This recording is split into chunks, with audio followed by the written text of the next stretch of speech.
In his resurrection, a new humanity began.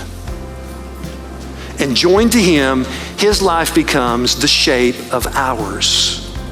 Everybody listen. Everybody hear me. His obedience shapes our obedience.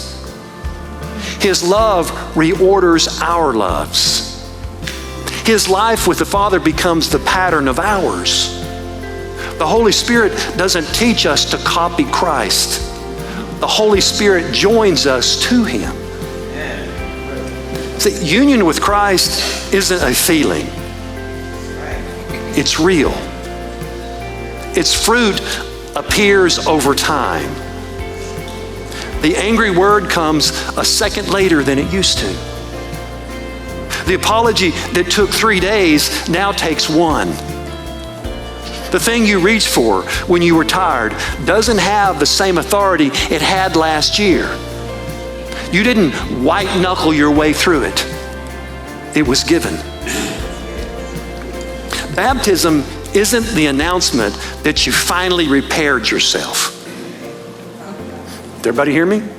What did I say?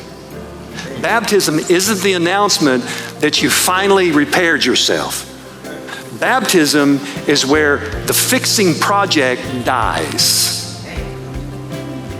The old life goes down into the death of Christ. You come up to walk a new life God gives.